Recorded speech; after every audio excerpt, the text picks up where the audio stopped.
It's the last week of OWL regular season play, quite possibly ever. It all comes down to this. By the time this weekend ends, the West and East play-ins will crown the final 3 teams heading to the playoffs. 10 teams remain, only 3 spots up for grabs. Who clutches up?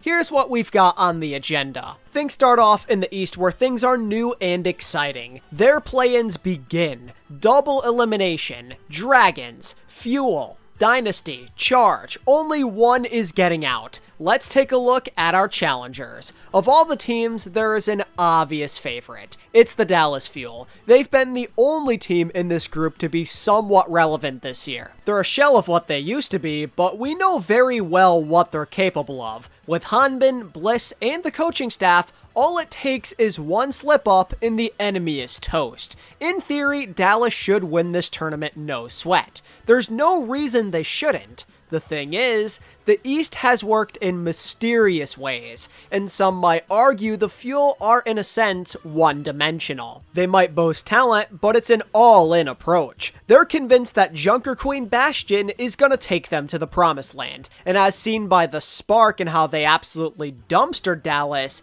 this is a gamble. Honestly, if you're the Fuel, it may not be about being better, but more so about being less incompetent. With this kind of team, they should at least be in the driver's seat to make the play-in final. It's just a matter of if they can finish the job. And if you're going off history, their odds are pretty good. No defending champion in the league's history has ever missed the playoffs, and all their former teammates are waiting for them in Toronto. So in a sense, there is quite a bit of pressure on Dallas. Don't mess this up, guys. On the other side of the bridge, so to speak, is the Charge, the team with the lowest chance by far. They're just a rotting carcass at this point. They threw away any competitive integrity they had left long ago. What's left is the ghost of Chengdu with no coaching and some players that belong in a retirement home. The Charge are literally set up to fail. What can they do better than anybody else when playing a real composition?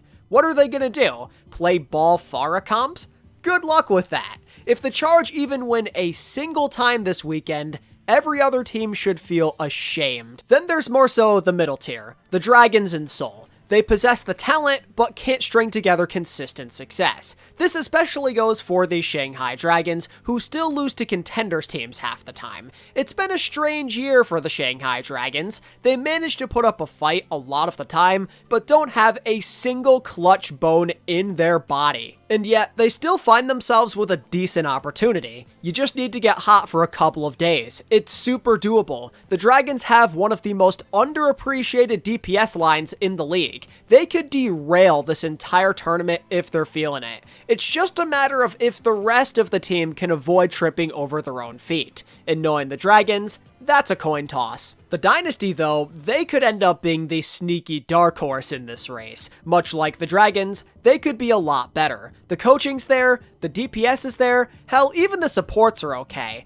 But usually, whenever there's actually a chance at greatness, we're sentenced to an hour or so of watching Prophet carry a bunch of bums to a fat L. But unlike the Dragons, Tiger Nation showed some flashes recently. Against all odds, they won the knockouts, and it was enough to trigger some hope. It seems that when the world needed him most, Belos Ria pulled a reverse avatar. Not to mention that Krillin has emerged as a top Illari player. It's finally starting to click. They're on their longest winning streak of the season, I believe, and they pretty much overcame all the things dragging down their confidence. Now, with a tournament first place in hand, they have a chance to never look back. Okay, but who's taking this thing home? I'll be honest, y'all, I got a hot take in this bracket. The Dynasty are coming out on top, baby. Call it recency bias, say I'm an idiot, but I really like the look of the Dynasty. Something about it sparked some hope in me. Realistically, Dallas should be winning this. They're the best team and the most proven. That's just a little, I don't know,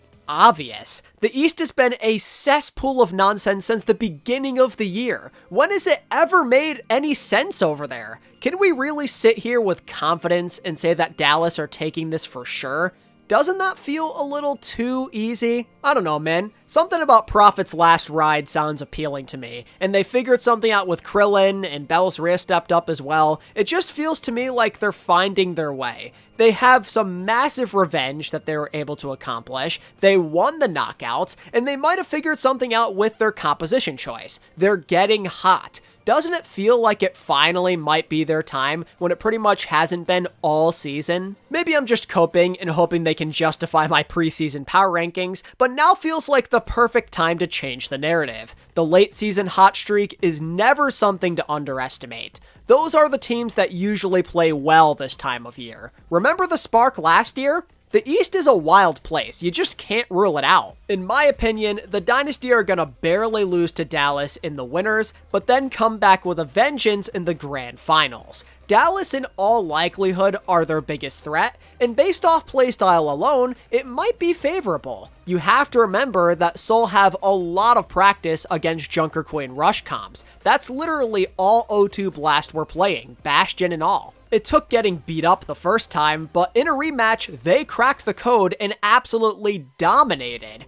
Surely they'll have a lot of confidence if Dallas continue to roll out a similar game plan. They have the film against O2 Blast, and they can study up on the Spark game as well. From my point of view, the Dynasty are in a decent place. The way Dallas plays is something they've proven they can handle. Can Dallas really fix their issues in a week? Or are the Dynasty just way less of a threat than I'm making them out to be? Either way, Seoul and Dallas should be the heavy favorites to make Toronto. The Fuel are without a doubt the obvious choice, but don't be surprised if the Dynasty strike out of nowhere. Honestly, the scariest thing for Dynasty might be the Dragons, cause for whatever reason, that team has been their kryptonite this year. If they meet them in the lower bracket, things could get kind of sketchy. From my perspective though, there's two guarantees in this tournament.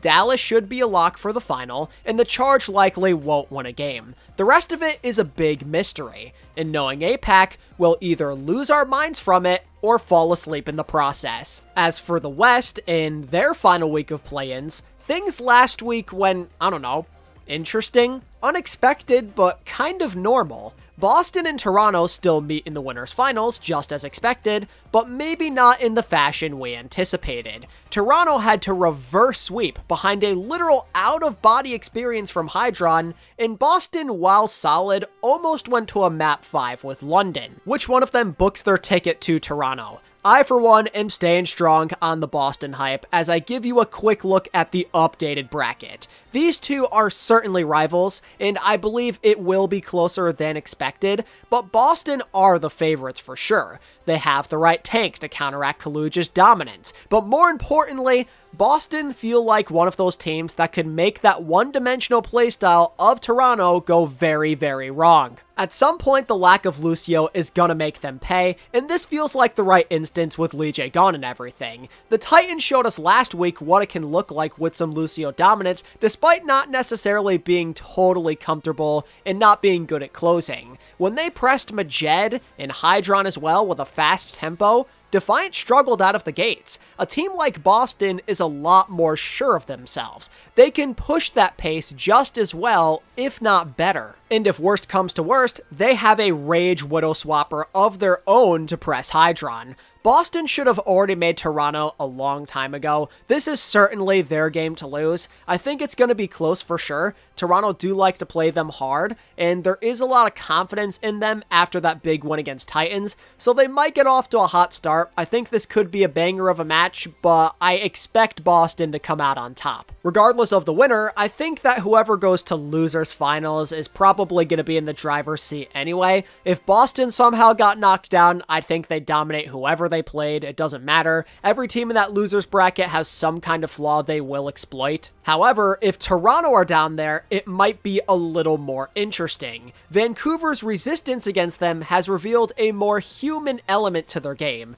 one that a couple of teams could possibly exploit. Mainly Vancouver, because no duh, but also London. London have a unique factor that might counter Toronto big time. The speedy, in-your-face style of Lucio Rhine Sim could absolutely ruin them. Plus, London's playstyle isn't exactly easy to prepare for, so if Toronto aren't really feeling it, if they feel uncomfortable, they might unravel before our eyes. But another thing to add on is that London aren't a team that's gonna waver. Their trust in each other is top-notch, and their teamwork is one of the best out there. It's not something to underestimate, and I believe that it gives them an overwhelming edge. The Boston and Shock games were all I needed to see. If they were to play Toronto, like I think they will, I do lean slightly towards Toronto, but I wouldn't be surprised if it goes the other way. Defiant are still a really good team, and while London's rush comp could be successful, it also might fall super flat just because you never know what's going to happen there. Sometimes rush comps get absolutely ruined before they even have a chance to close the distance.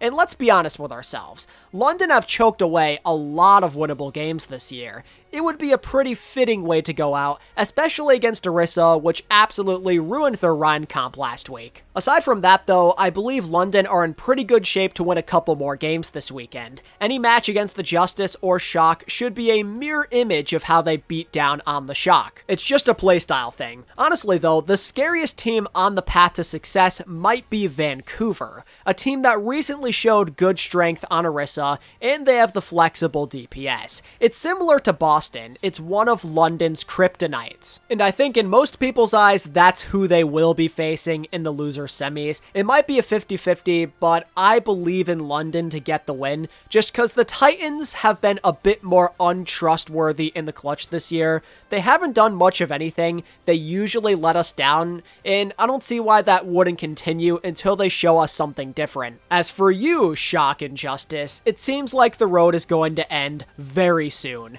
Every week's different, I'll keep that in mind, but it seems like Justice and Shock are lacking fundamentally. So much of their strategy over-relies on Proper and Alpha Yi. The Justice maybe lack the manpower, but the Shock have Lucio issues and a weak mental that just isn't worthy of being in the playoffs. One of the most anticipated teams of the new season, the finals runner-up, and a team with Proper on it is likely to miss the playoffs. Shocked Out mode has entered overdrive. There's so many core issues that are detrimental to any hopes of winning. They could get by the Titans because, like I said before, they usually find ways to disappoint, but even that is questionable at best. In my opinion, their journey will be ending against Vancouver. The Titans got their bad game out of the way last weekend, and they have a habit of bouncing back strong, so I trust in them a little bit. Plus, Heesang has a chance to do perhaps the funniest thing ever.